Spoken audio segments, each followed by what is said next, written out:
자, 오늘 수업할 내용은 요겁니다. 이게 뭐냐면, 자, 우리가 면역에는, 뭐지? 자, 면역에는 선천면역과 후천면역으로 나눌 수 있다. 그죠?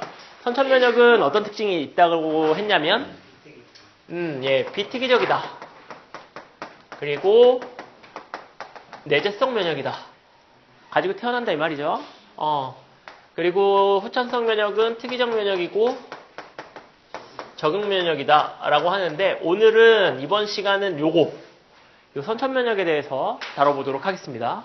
이번 시간 선천 면역, 좀 이따가 후천 면역, 그리고 분자적인 기전 하나, 그럼 끝입니다.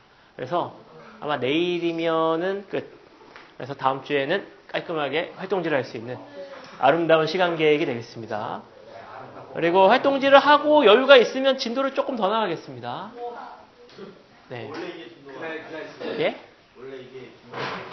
예. 원래 뭐 진도지. 자, 선천면역은 크게 뭐 나눈다고 하기도 좀 애매하긴 한데, 물리방어, 내적방어, 뭐 이런 식으로 나누긴 하는데, 뭐 나누는 게 큰 의미는 없습니다, 이거는. 자, 여러분이 세균의 입장에서, 아니면 곰팡이의 입장에서 제 몸을 뚫어보세요. 어디로 들어오고 싶습니까? 자, 콧구멍. 자, 콧구멍으로 들어오면 일단은 제일 먼저 뭘로 막을 수 있을까? 코털. 코털이 이렇게 생겼어요, 이렇게. 무슨 얘기냐면은, 이렇게 들어올 때 이런 식으로 털이 나 있기 때문에 이게 들어오려면 이렇게 접어져야 돼요. 그래서 어렵습니다, 들어오는 게. 그리고 코털은 뽑아보면 알겠지만 장난 아니죠. 크고 두껍고 세죠. 그래서 입자가 커다란 것들을 막아줄 수 있고, 입자가 작은 것들은 이렇게 얼기설기 있는 코털로는 막지 못하겠죠. 그런 것들은 누가 잡냐면 옆에 벽면에, 여러분들 손가락을 이제 코에 깊게 이렇게 넣었을 때 어떤 축축함을 느낄 수 있죠. 그죠? 피가 아니고 요 옆에 뭐가 있냐면 점막층들이 존재를 합니다. 그래서 미세한 먼지나 아니면 미세한 작은 세균이나 이런 것들은 옆에 점막들이 잡아줍니다. 그리고 위로 갈수록 좁아지죠. 그러니까 뭐 잘 잡힐 수 있죠. 그리고 점막은 이렇게 생겼어요. 이렇게 세포가 있고 점막층들이 존재를 하는데, 이 점막층에 병원체가 달라붙으면 음착대상 못하게 일단 가둬놓는 역할을 하고, 또 하나는 이 점막층 안에 미생물을 억제할 수 있는 물질을 분비해 놓습니다. 그래서 들어오면 움직이지 못하고 그 자리에서 죽게 만드는 그와 같은 역할을 하죠. 그리고 그렇다고 그러면 천년만년 얘가 계속 쌓이면 코가 막히게, 그죠? 그러니까 일정 부분 쌓이면 요게 이제 서서히 수분을 잃어가면서 말라서 이렇게 딱딱하게 굳어가죠. 그게 이제 여러분이 맨날 심심할 때 파는 그 물질이 되겠습니다. 그리고 여러분이 왜 손으로 파내야 되냐면 이쪽이 아직 덜 말라서 그래요. 그래서 점막이 이렇게 붙어있어서 그런데, 시간이 더 지나면 이게 완전히 마르면 이 점막층과 떨어집니다. 그래서 그래서 여러분들 그냥 지나가다가 뭐 숨 한 번 쉬었는데 갑자기 뭐가 나오거나, 그죠? 뭐 그런 경험들 있죠. 그냥 뭐 다 마르면 떨어집니다.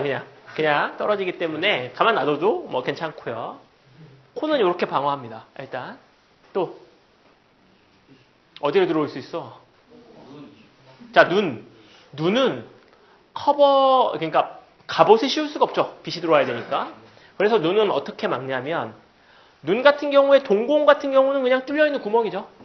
그냥 뻥 뚫린 구멍. 그러니까 이런 데로 들어오기가 너무 좋은데, 그래서 뭐를 했냐면 구멍 앞에 방어막을 한 겹 씌우고, 이게 각막이 되죠. 그 다음에 이 각막을 어떻게 커버하냐면 눈물로 막죠. 눈물이 여러분이 막 이렇게 옆으로 질질 흘리는 이런 눈물을 생각하시는데, 그거 말고 우리가 무의식적으로 눈을 깜빡깜빡 할 때 뭐를 하냐면, 눈물샘에 이게 바깥으로 보이는 이게 눈 꺼풀이라면 요 속 꺼풀 있죠. 여기 눈물샘이 여기 있어요. 그래서 눈물샘에서 눈물을 조금 짜서 얘를 이렇게 싹 한번 닦아주는 거야. 눈 감았다 뜨면. 그래서 이렇게, 그러니까는 표면에 얇은 눈물의 막을 한 겹 씌워주는 겁니다. 그걸 계속 반복하고 있는 거야, 마를 때마다. 그러면 눈물 안에 뭐가 들어있냐면 라이소자임이라는 물질이 들어있어서 이것만 들어있는 게 아니고 이거 말고도 여러 개가 있는데 대표적으로 잘 알려져 있는 게 라이소자임입니다. 라이소자임 같은 경우는 식물의 세균의 세포벽을 깹니다. 그래서 세균 감염 같은 것들을 원초적으로 차단해 줄 수 있어. 그래서 눈물이 안 나오는 사람들이 문제가 있죠. 그래서 뭐를 집어넣어? 인공 눈물을 넣는 이유가 이렇게 눈물 흘리라는 게 아니고 눈가에 눈물을 계속 묻혀줘야 걔가 이제 면역 기능을 작동시켜서 외부에서 눈으로 들어오는 세균을 막아줄 수 있습니다. 그거 못 막으면 눈물이 많이 없거나 눈물이 말라가지고 인공 눈물을 넣어야 될 정도면 결막염에 굉장히 자주 걸리죠. 그게 눈으로 들어오는 세균 커버를 제대로 못해서 그렇습니다. 그래서 우리는 뭐 눈물로 커버하고 있고, 예, 예, 일단 그런 것도 있고요. 예, 이게 각막이 말라가면서 느껴지는 어떤 고통 같은 것들이 있어요. 예, 예, 그게 심해지면 그냥 눈물이 폭포처럼 나오죠. 그냥 이렇게 깜빡여서 촉촉하게 묻혀줘야 되는데 못하니까 그냥 쫙 해가지고 눈가 전체를 적셔줍니다.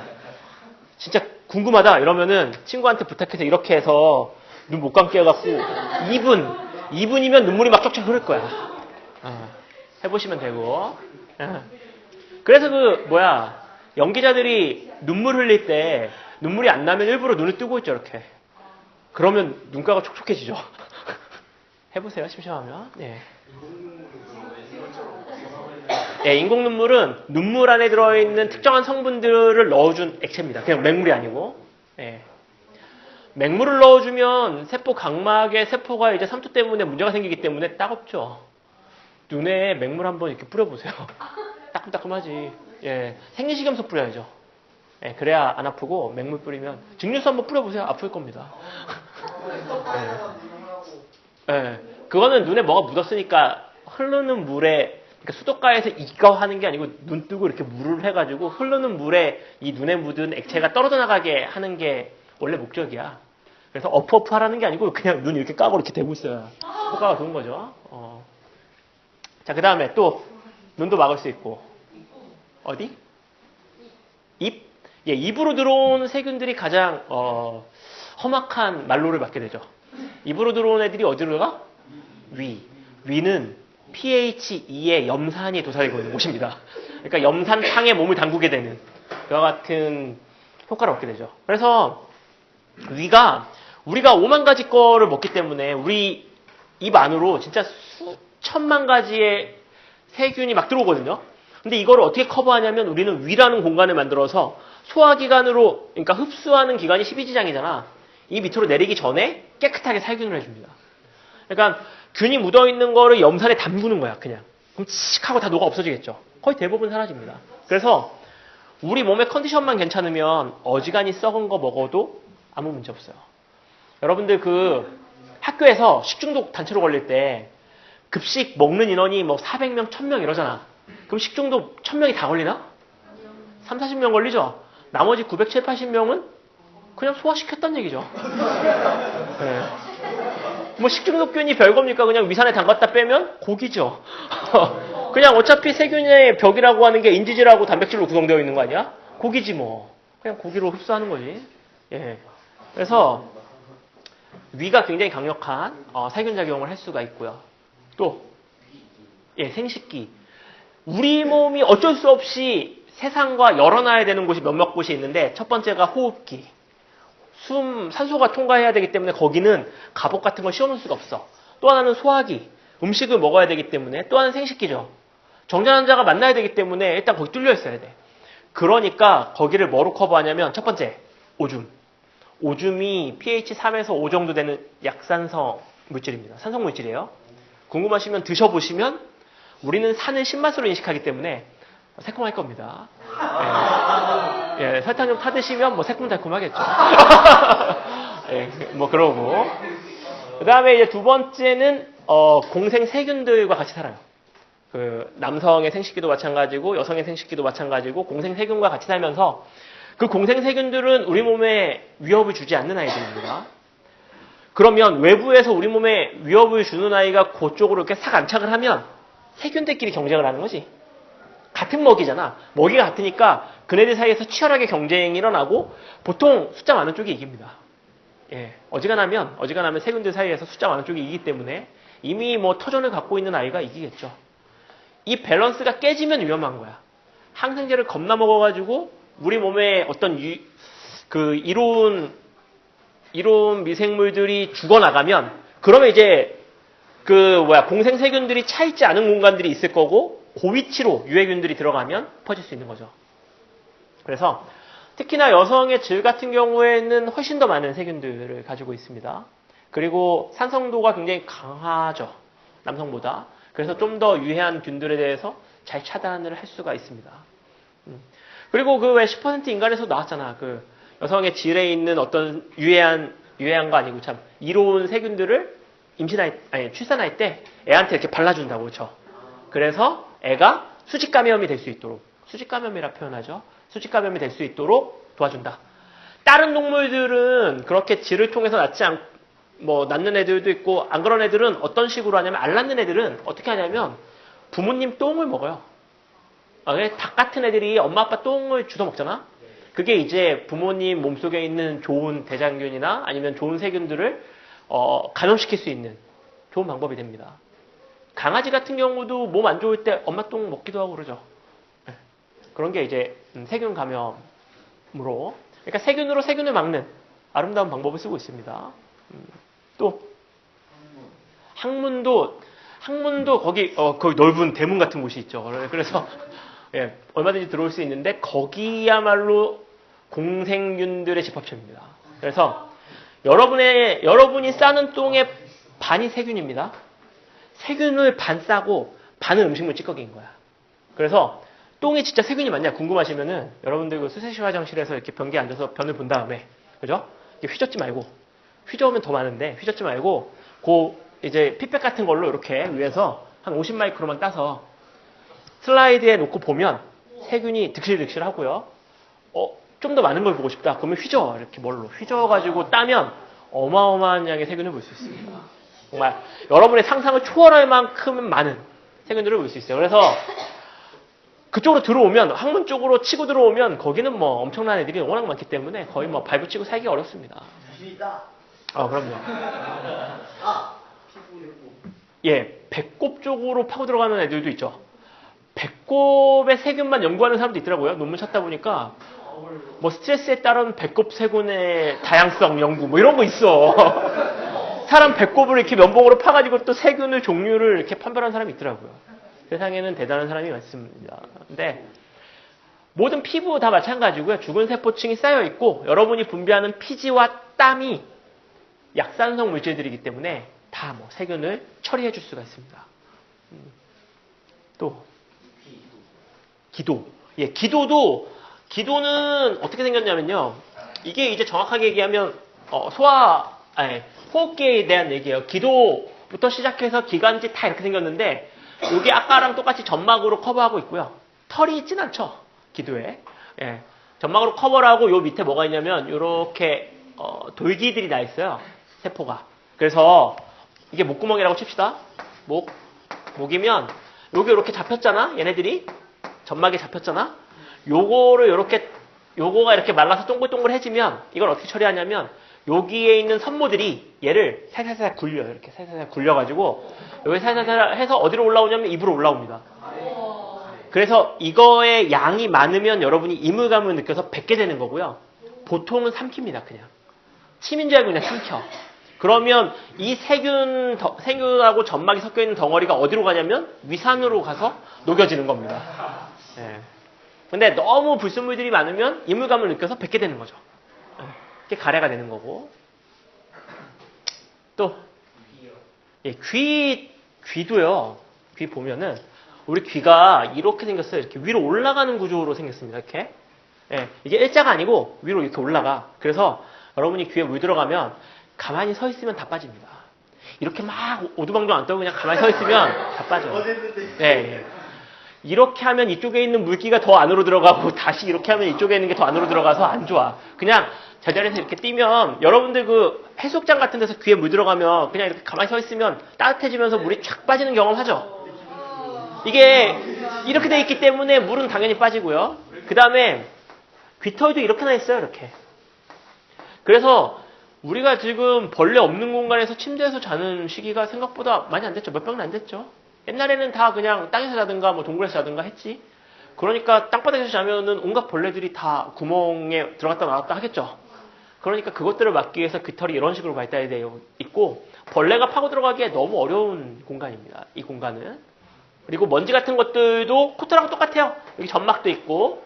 그래서 잡히면 이렇게 뭐 귓밥 같은 게 되는 거지. 근데 신기한 게 귓밥에 곤충이 귓밥을 많이 먹으면 죽을 수 있을 만큼의 곤충을 죽일 수 있는 물질이 들어있습니다. 그래서 아무 생각 없이 개미가 들어와가지고 깃밥 물고 가면 동료들하고 같이 죽을 수 있는 그와 같은 천연 살충 효과를 가진 물질이 들어있고요. 깃밥에. 그리고 여러분이 벌레 들어갔을 때 가장 안 좋은 게 손가락 집어넣는 거죠. 벌레가 여기 못 들어가가지고 지금 털 막 이렇게 돼 있어서 이거 뚫고 들어가기 너무 힘들어서 여기에 머물러 있는데 손가락을 집어넣으면 무서우니까 필사적으로 들어갈 거 아니야? 그래서 이 안으로 들어오는 거 아닙니까? 거기에 더 최악은 이렇게 하는 거죠. 이쪽으로 들어갔을 때.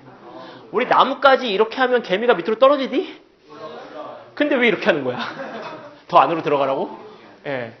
그래서 그냥 가만히 계시면 됩니다. 가만히 있고 얘가 어두워가지고 길을 못 찾으니까 이쪽으로 오세요 하고 빛에 비춰주면 됩니다. 그래서 이렇게 핸드폰 그 플래시나 아니면 뭐 이런 거 밝은 거 아니면 밝은 쪽, 이 빛나는 쪽으로 이렇게 돌려서 이렇게 빛이 이쪽이에요 하면 나와요. 그쪽으로. 예, 예. 그러니까 손가락만 안 집어넣습니다. 그냥 가만히 있으면 다 나옵니다. 그래서 예, 손가락 진짜 위험해요. 이게 개미 같은 것들이 좀 깊게 들어가가지고 고막 근처까지 가면 갈가요. 그걸. 고막이 얇은 막이거든요. 그래서 그게 그냥 이빨로 막 갈가 먹으면 고막에 구멍 뚫리는 거야. 예. 그러니까는 예, 뭐 면역은 아니지만 일단 삶의 지혜죠. 그냥 가만히 계시면 됩니다. 자, 그 다음에 지금 거의 다 맞고 있어. 자, 어디 왜 이래? 젖꼭지는 뭐 어디 막혀? 예, 젖꼭지 겨드랑이 다 겨드랑이 같은 경우에는 거기 털이 박혀 있는 데들은 털이 나와야 되니까 당연히 공간이 있겠죠, 그렇죠? 거기에서 땀과 피지 같은 것들을 많이 분비합니다. 그래서 그걸로 커버를 하고 젖꼭지도 비슷하게 커버를 하죠. 예. 예, 철벽이에요, 우리 몸은. 들어오기가 쉽지가 않습니다. 그래서 지금 제가 이제 다음 시간까지 해서 다 설명을 했는데 여러분이 보면은 우리 몸의 방어 시스템이 이제 철벽이라는 걸 알 수 있는데 이걸 뚫고 우리 몸을 점령했다. 칭찬받아 마땅합니다. 고생했다. 그 정도 고생했으면 내가 좀 아파줄게. 뭐 이 정도의 느낌을 가질 수 있을 거야. 엄청납니다, 우리 몸. 또 들어올 때가 있나? 피부는 진짜 철벽이에요. 이거는 죽은 세포의 층이 몇 겹이 쌓여 있어서 갑옷을 입고 있는 거랑 똑같고요. 그 위에 공생세균을 깔아놨어. 갑옷 위에 공생세균이 깔려 있어서 상처나지 않은 피부를 뚫고 들어오는 건 불가능합니다. 아예. 상처는 갑옷에 구멍이 난 거니까 당연히 뚫고 들어올 수 있겠죠. 다 됐나? 모든 구멍을 다 막았나? 구멍이랑 구멍을 다 막았어? 땅구멍은 땀이 나오니까요. 땅구멍 땀이 나오니까 해결하고. 선생님을 잘 보고 있는. 자, 뭐 어디 또 호시탐탐 노리는 데가 또 있어? 자, 이런 물리적인 장벽들. 지금 제가 설명한 것들은 거의 물리적인 장벽들이죠. 넘지 못하는 어떤 뭐 특이성이 있는 것도 아니고 그냥 뭐 성곽 같은 장벽 같은 요와 같은 역할을 하는 여러 가지 기작으로 그냥 무차별적으로 못 들어오게 막는 방법이 하나 있고요. 뚫리는 경우도 있겠죠. 예를 들어서 가장 쉽게 뚫린다. 여러분이 누구나 다 알 수 있는 거 이런 거 있죠. 이런 거. 뭐 찔렸다. 이런 거. 자, 내적 방어 첫 번째 염증 반응 얘기해 봅시다. 우리 바늘 같은 거에 콕 찔리면 어떤 증상이 일어나죠? 증상. 빨갛게 부어오르죠. 그걸 만져보면 따뜻하지. 자, 우리 몸에서 빨개지는 모든 이유는 다 피 때문입니다.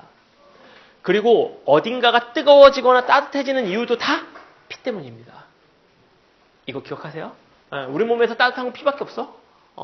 자, 그러면 그러면 결론적으로 얘기했을 때 부어오른다는 얘기는 이쪽에 뭔가 피가 많이 쏠린다는 얘기죠.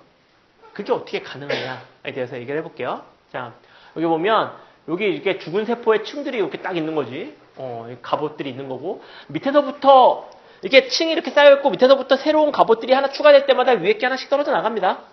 이게 이제 각질인 거고 우리 목욕 안 해도 뭐 더럽거나 그러지 않아요. 그리고 그 아마존에 있는 목욕을 아예 안 하는 민족 같은 경우에 냄새 안 나죠. 예, 냄새를 나게 하는 물질을 만드는 세균을 잡는 세균을 키워요. 그 사람들 몸에서는. 그래서 냄새가 나지 않습니다. 그리고 머리도 안 감으면 막 떡지고 막 엄청 이상할 것 같은데 한 달 넘게 안 감으면 다시 윤기가 흐릅니다. 사람은 샴푸를 쓴 지가 얼마 되지 않고 비누를 쓴 지가 얼마 되지 않았어. 그러면 그 전에 살던 사람들은 다 어떻게 살았지? 예, 다 그냥 살아도 잘 살았던 사람들입니다. 우리는 그 사람들의 후예인데 우리가 쓰는 비누나 샴푸나 이런 것들이 그와 같은 좋은 기능을 하는 세균들을 도려내고 있는 거야. 그래서 우리는 계속 쓸 수밖에 없는 거죠. 그렇다고 뭐 지금부터 내가 뭐 머리를 감지 마라 이런 얘기는 아닙니다. 우린 이미 그쪽에 발을 담궜기 때문에 계속 감으세요. 더럽습니다.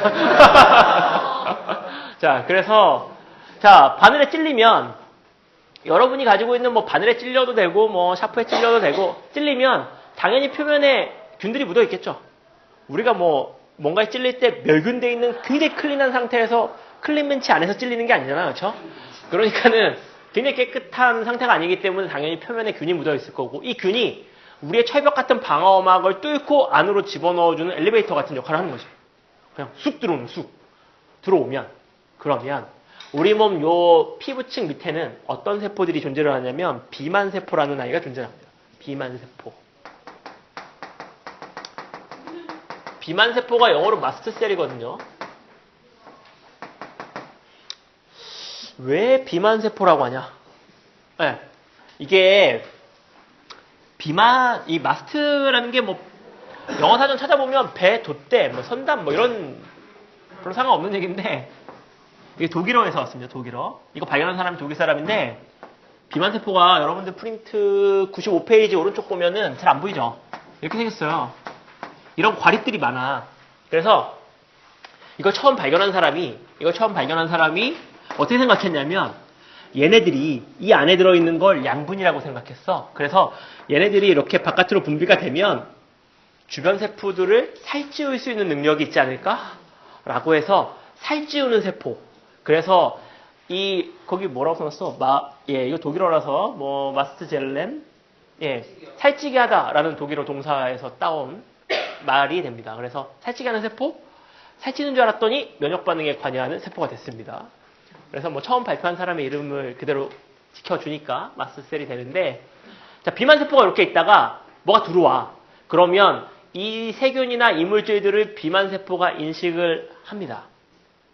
그런데 모든 외부 물질에 대해서 다 반응하냐? 그건 아니겠지. 그죠?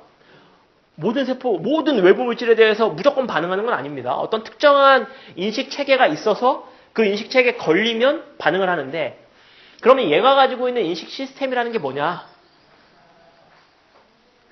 이겁니다, 이거. 자, 이거 설명을 드리면 선천성 면역은 뭐라 그랬냐면 비특이적인 거잖아요. 그러니까 1대1로 인식은 못해요. 근데 일정한 패턴을 인식합니다. 예를 들어서 세균이 공통적으로 가지고 있는 패턴을 인식한다든가 바이러스가 공통적으로 가지고 있는 패턴을 인식한다든가 이런 패턴 인식 수용체를 가지고 있습니다.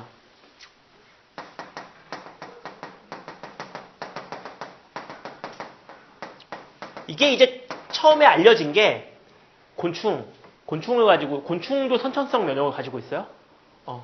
우리가 배우는 건 곤충도 가지고 있습니다. 그래서 곤충에서 처음에 연구를 했을 때 이런 패턴 인식을 하는 수용체를 발견했어. 그래서 이름을 톨 수용체라고 붙입니다. 톨. 이게 이제 외부에서 들어온 물질의 패턴을 인식하는 수용체. 이걸 연구를 하고 이제 포유동물인 뭐 사람도 연구를 하고 포유동물을 연구했더니 곤충이 가지고 있는 톨 수용체하고 똑같이 생긴 수용체가 사람도 있어. 그래서 이름을 어떻게 붙여?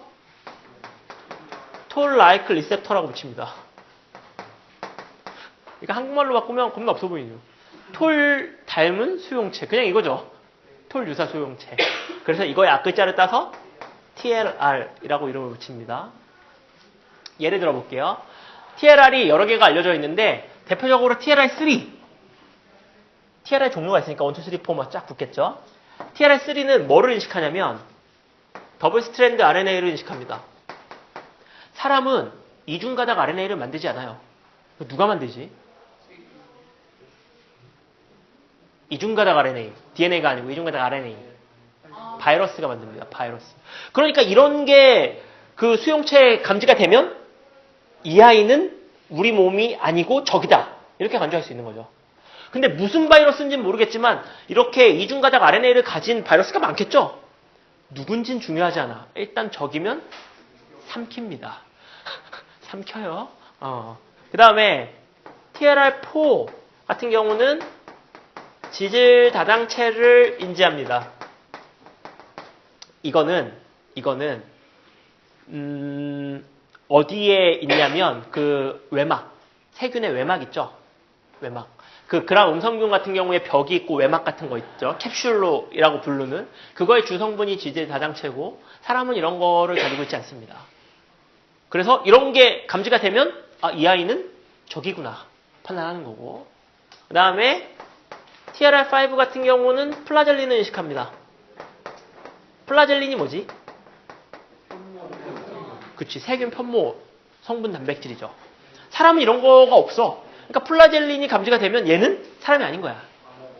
그러니까 공격하는 거죠. 그러니까는 이게 특이적인 건 아니죠. 대충 잡는 거니까. 그러니까 일정한 패턴을 인식해서 그게 인지가 되면 공격에 들어갑니다. 그래서 인지가 되면 이게 적이구나. 인지가 되면 비만세포에서 적이 들어왔어 막 알려줍니다. 근데 소리로 알려줄 수는 없죠, 당연히. 소리를 들을 수 있는 기관이 없기 때문에 화학물질 막 뿌려. 여기서 이게 들어오면 화학물질이 막 나옵니다.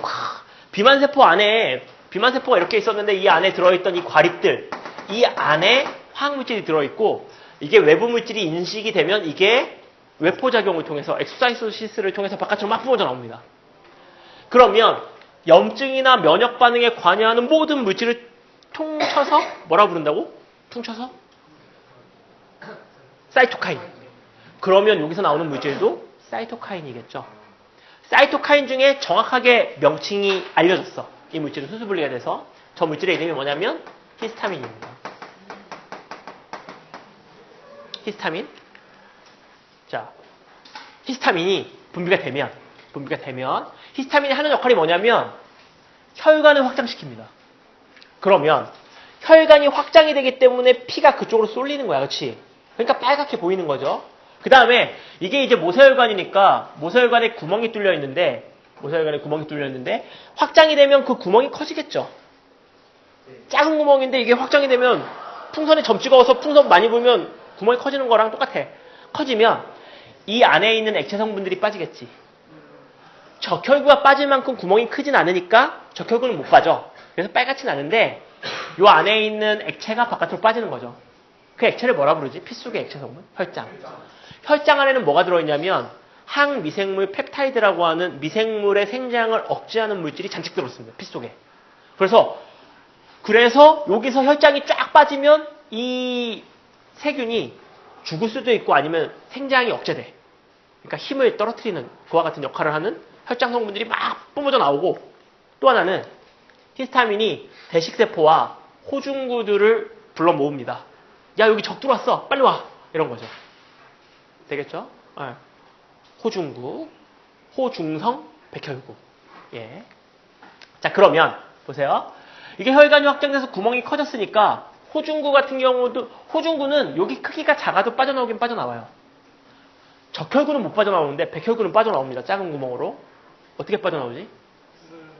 그러니까 그 무슨 운동? 그렇지, 아메바 운동으로 빠져나와. 아메바 운동은 딱 그걸 생각하면 됩니다. 뭘 생각하면 돼? 여기에 조그맣게 구멍을 뚫은 다음에 가래를 퇴뱉어. 그리고 이렇게 봐. 그럼 가래가 밑으로 나오죠. 이렇게 찌익 늘어져서 나오겠지. 그게 아메바 운동하고 비슷합니다. 느낌이. 근데 그 구멍이 커지면 더 쭉 나오겠죠. 그렇죠? 네, 그래서 구멍이 커지니까 호중성 백혈구 같은 것들이 더 숭숭 나오는 거야. 그리고 대식세포와 호중성 백혈구가 세균하고 만나면 얘네들도 사이토카인을 분비합니다. 그러면 이쪽에 히스타민과 대식세포와 호중구가 분비하는 사이토카인이 엄청나게 많아지겠죠. 그러면 그것들이 다 무슨 역할을 하냐면 혈관을 확장시키고 피의 흐름을 빠르게 만듭니다. 그러니까 꽤 많은 양의 피가 그 국소적인 지역에 쏠리는 거야. 그러니까 눈으로 봤을 때 빨갛게 되는 거죠. 되겠죠? 근데 들어온 세균이 생각보다 많아. 그래서 지원군을 겁나 요청해. 그리고 이 혈관이 늘어나는 시간이 좀 더 길어져. 그럼 어떻게 되냐면 여기에 있는 액체 성분이 계속 빠질 거 아니야? 그럼 이쪽에 물이 많아지겠죠? 그러면 부풀어 올라와야지. 수포가 되는 거죠. 그 다음에 이 안에서는 겁나 치열한 접전을 합니다. 막 대식세포 같은 경우는 세균 막 계속 먹다 터져 죽기도 해요. 와, 너도 세균이야 먹고 너도 세균이야 먹고 막 먹고 하다가 막 세포 막 뜯어지고 터져 죽고 백혈구가 막 싸워서 이기기도 하고 세균한테 져서 죽기도 하고 여기 막 엄청난 전쟁터입니다.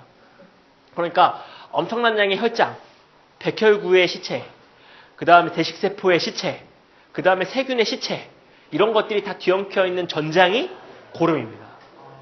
이게 고름이야. 그리고 물론 이 안에는 살아있는 대식세포도 있고 백혈구도 있고 세균도 있겠죠. 궁금하시면 고름이 생겼을 때 한 방울 빼가지고 현미경으로 한번 보세요. 그러면 염색해서 보면 보입니다. 뭐가 있는지. 그래서 여러분이 고름을 보면은 우리 몸을 위해서 희생하신 많은 세균들을 위해서 잠시 묵념 한번 하고 고름을 대해줘야 돼. 목숨을 엄청 바쳤어. 세포들이. 어마어마합니다. 예. 그리고 이제 우리가 고름 같은 거가 생기면 이렇게 수포가 올라오면 여러분의 행동을 보면은 계속 만져보잖아요. 이렇게 건드려보고 막. 근데 손을 깨끗하게 씻고 만지는 경우는 잘 없죠. 수업 시간에 막 왔는데 샤프로도 막 찔러보고 막 이러죠. 그게 이제 여기에 세균 증원군을 보내주는 그와 같은 역할을 하는 겁니다. 지금 우리 연합군이 지금 밀고 올라가고 있는데 거기에다가 지금 중공군을 밀어주고 있는 아닙니다. 요거는 방송에서 네, 중공군 아니고요. 그냥 적군을 투입해주는 그와 같은 역할을 합니다. 죄송합니다. 자, 그래서 그래서 문제가 있고 또 여러분이 바늘 같은 걸로 찌를 때 바늘을 여러분들이 이제 집에서 막 뭐 이렇게 찌를 때 막 이렇게도 하잖아. 부모님들 막 머리에 이렇게 슥슥 묻혀갖고 찌르기도 하고 막 콧김 막 해갖고 찌르기도 겁나 위험한 행동입니다. 여기와 이런 데는 세균이 엄청나게 많기 때문에 묻히면 안 되고 정 찌르고 싶으면 라이터로 소독해야지. 라이터로 지져갖고 이렇게 소독해서 식혀서 찌르면 되는데 가만 놔두는 게 제일 빠릅니다. 치유가. 가만 놔두는 게 제일 빠르고 근데 다니는데 불편한 뭐 발이나 이런 데는 터트려야겠죠. 터트릴 때 어떤 애들이 있냐면 찔러가지고 이걸 이렇게 벗겨내는 애들이 있어. 그러면 최악입니다.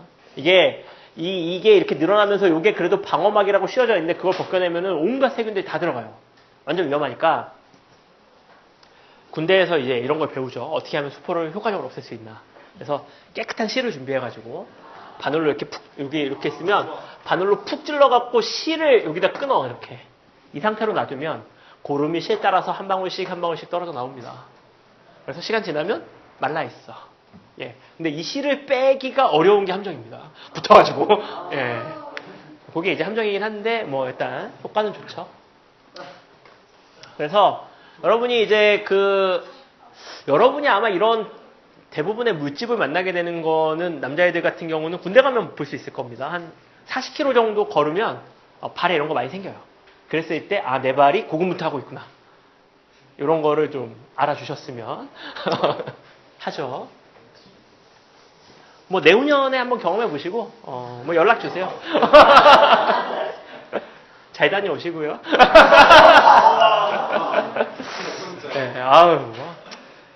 기억이 잘 안 납니다. 자, 그다음에 이제 뭐 전 몸이 늙어가지고 어디 전방에서 뛰긴 힘들고 저 원주 태장동을 지키고 있을 테니까 다녀는 오세요.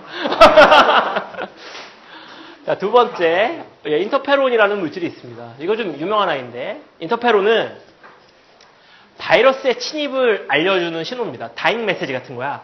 세포가 죽으면서 자기가 바이러스 때문에 죽는다는 걸 주변 세포들한테 알려줍니다. 야, 바이러스가 내 몸을 덮었어. 뒤를 부탁해. 이러면서 막 항우질 막 분비해. 그러면 이 화학물질이 주변 세포들한테 이 화학물질 인터페론이 들어가면 이 세포 자체가 외부의 물질을 받아들이는 수용 능력을 확 감소시켜버립니다. 그러니까 바이러스가 퍼지는 걸 눈에 띌 정도로 감소시킬 수 있어. 예. 근데 이런 게 이제 하나가 아니고 여러 개의 세포가 동시다발적으로 인터페론을 막 분비를 하면 순간적으로 외부의 물질을 잘 안 받아들이게 되는 거죠. 그러니까 바이러스가 퍼져나가는 걸 효과적으로 차단시킬 수 있습니다. 그래서 지금 우리 바이러스 때문에 걸리는 질환들이 굉장히 많죠. 그 모든 바이러스를 퉁쳐서 잡을 수 있는 약이 있지 않을까 하고 인터페론을 연구하고 있습니다. 예. 머리 좋죠? 이런 것들. 우리 세포도 대단하죠. 그렇죠? 누구한테 죽어가고 있는지, 누구 때문에 내가 지금 죽어가고 있는지를 알려주는 거야. 친구도 아니고 또 다른 나지. 체세포 분열이니까. 그죠? 또 다른 나한테 알려주고 있는 겁니다. 내가 지금 죽어가고 있으니까 너네들은 지켜줘. 죽지 마. 막 이런 거. 쫙 분비를 하는 거죠. 그래서 외부에서 들어가는 바이러스도 맞고 이 항바이러스 단백질, 바이러스 공격할 수 있는 단백질의 발현량도 눈에 띄게 증가합니다. 그래서 대비를 하고 있는 거예요. 딱. 언제까지 대비를 하고 있냐면 이 인터페론의 신호가 감소할 때까지. 이게 너무 오래 지속되면 외부에서 이출받는 물질 자체의 양이 줄어들기 때문에 세포의 생장에도 좋지 않아요. 그래서 필요할 때만 차단시키고 필요 없으면 풀고 이렇게 돼야죠. 그죠? 그 다음에 보채 있습니다. 보채.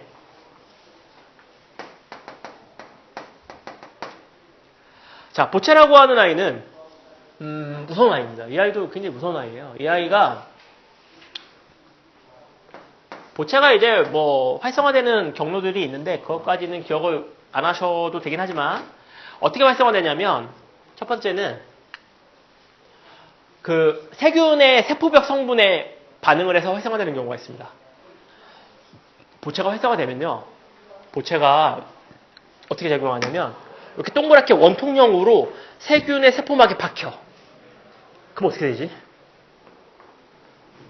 물질이 빠졌어.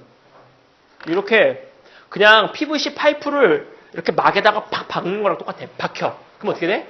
세포막에 구멍이 뚫립니다. 그럼 어떻게 되지? 세포질이 막 뿜어져 나오고 삼투압 때문에 물이 막 쏟아져 들어가. 그럼 어떻게 되는 거야? 세균이 터져서 죽습니다. 예, 무서운 아이죠. 하나만 박히는 게 아니고 세균이 있으면 막 쾅쾅쾅 여러 군데가 동시에 박혀서 물이 쫙 들어가서 세균을 뻥 터뜨려서 죽입니다. 예, 무서운 아이. 보채입니다.